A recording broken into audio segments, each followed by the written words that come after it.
Salut à tous, bienvenue en Ariège. Aujourd'hui, comme promis, on va faire le colombage. Donc avec l'épure, la mise sur ligne, le traçage, donc le piquage, et puis la taille éventuellement. Donc la première chose à faire, c'est pour faire une épure, l'idée c'est d'avoir un plan de niveau. Donc là, c'est cool, on va le faire sur la dalle, donc ça devrait bien se passer. Oui, donc je vous ai pas dit, la personne avec laquelle je suis en train de parler, c'est Franck. Voilà.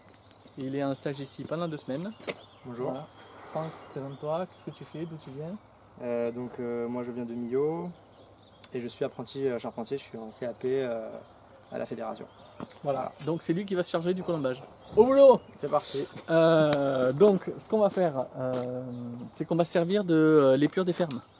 Voilà, il y avait déjà 2 traits carrés qui étaient tracés. Donc on va s'en servir, hein. Donc vite fait pour vous rappeler si je ne l'ai pas déjà dit dans une vidéo, un trait carré qu'est-ce que c'est? C'est tout simplement un trait d'équerre, hein, qu'on a tapé au cordex. Donc vous savez cette corde là avec de la craie. Comment on fait pour tracer un angle droit? On utilise une méthode qui est beaucoup utilisée pour vérifier des équerrages, pour tracer des angles droits, etc. dans le bâtiment.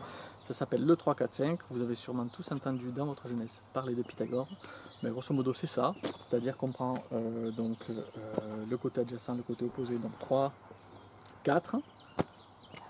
On cinglote avec le mètre. Normalement l'hypoténuse doit faire 5. Donc voilà, il va y avoir une vis basse, une vis haute, 4 poteaux et 2 écharpes qui vont contreventer le tout. D'ailleurs,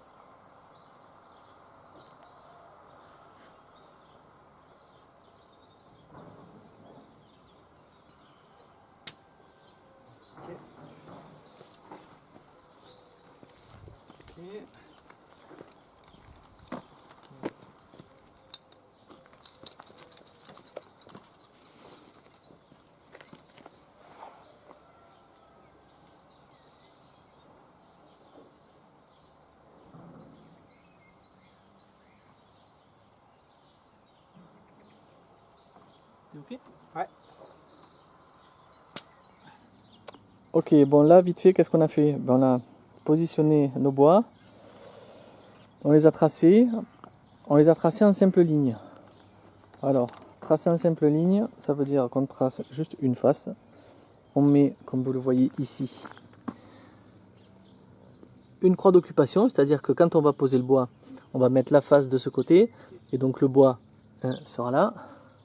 Ça sert à rien en fait de représenter toutes les épaisseurs de bois, hein, d'autant plus que là on est dans un bois brut de scie, donc il y a peut-être quelques irrégularités dans les sections. Mais justement cette technique de piquage permet de passer outre ces imperfections.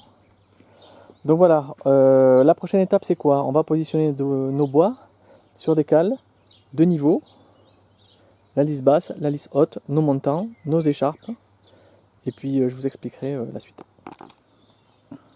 Voilà, donc là on met la lisse haute, on vérifie son niveau. Bon, l'avantage quand on est sur une dalle, c'est que théoriquement on n'est pas loin de la vérité. Et ensuite, Franck va mettre le bois sur ligne, c'est-à-dire qu'il va aligner avec un plomb à piquer le bois sur le trait qu'on a tracé au sol.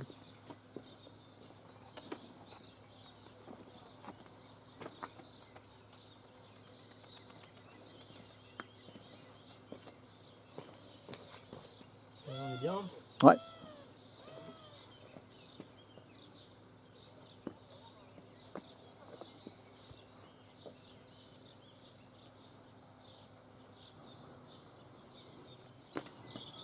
Tous les bois ont été mis sur ligne. Maintenant, on va procéder au piquage.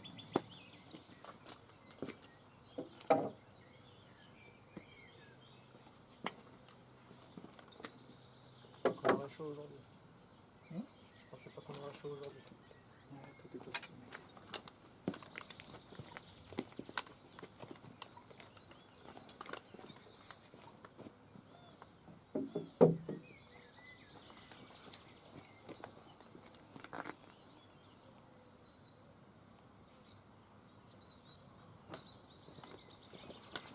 Un peu peu, je sais pas si je t'avais montré cette technique là aussi.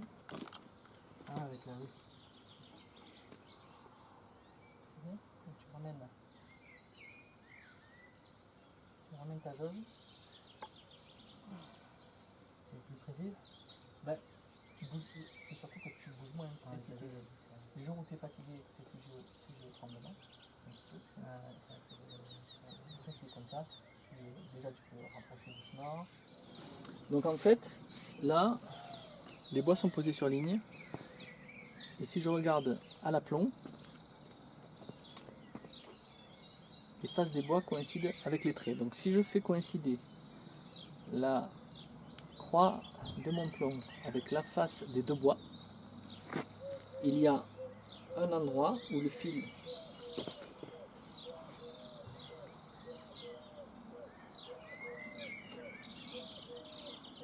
comme ici,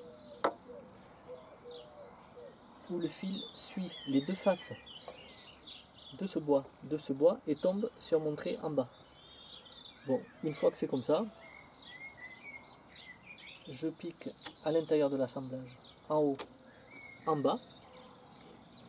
Je pique à l'intérieur de l'assemblage, en haut,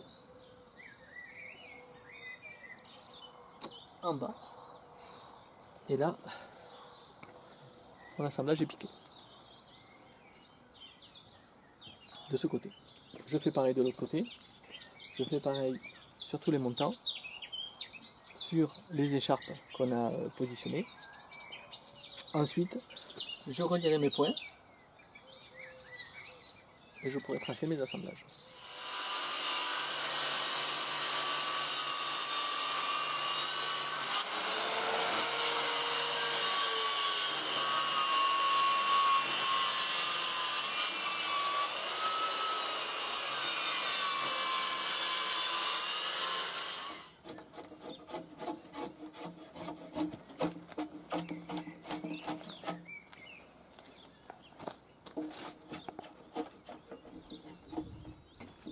Bon, salut, quelques heures ont passé, voire quelques jours, on s'est pris la pluie pas mal en ce moment, mais ça ne nous a pas empêché d'avancer. Grosso modo, là la dalle est relativement clean, il n'y a plus de bois dessus, tout est mis en tas, on commence à penser au levage. Pour ce qui est du colombage, on va l'assembler maintenant avec Franck pour terminer cette première semaine. Ça c'est la première.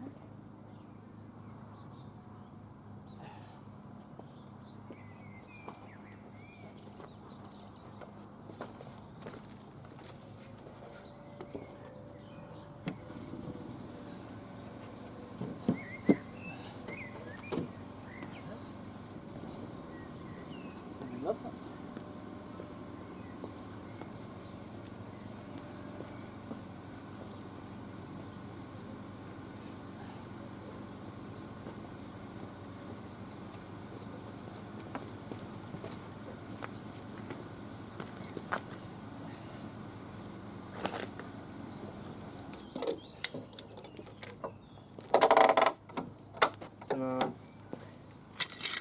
Bon, ces serre-joints, ils sont définitivement magiques. Et voilà. Mais celui-ci aussi. Ben là, ça a l'air de bicher. Hein. J'ai l'impression qu'on est au fond de ton bois.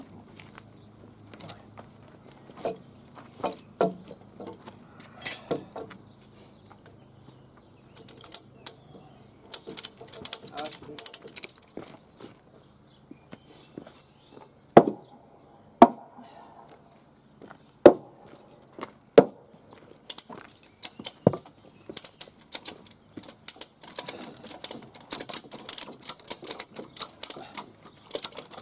Et ce qu'on va faire surtout là, c'est cheviller pour maintenir l'assemblage. On a vérifié l'éclairage, bien sûr.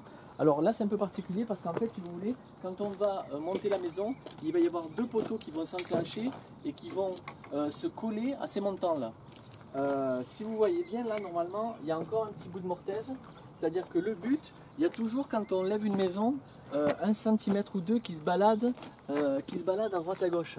Donc bon, ce qu'on va faire, ce que je me suis dit, c'est qu'on va monter donc les poteaux et le colombage va venir se glisser, donc il y a un assemblage qui va venir se glisser dans l'assemblage dans le poteau.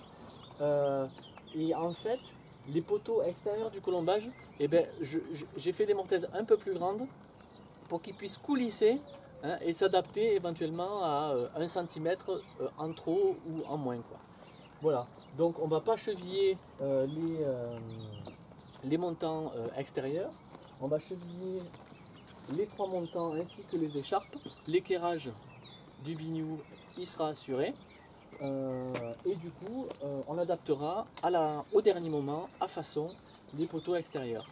On les percera et le petit bout de mortaise qui dépassera, on fera un petit rossignol bien propre, tout mignon. Et de toute façon, quand ce sera fini, ça ne se verra pas vu que ce sera banché avec un terre-paille. Bon.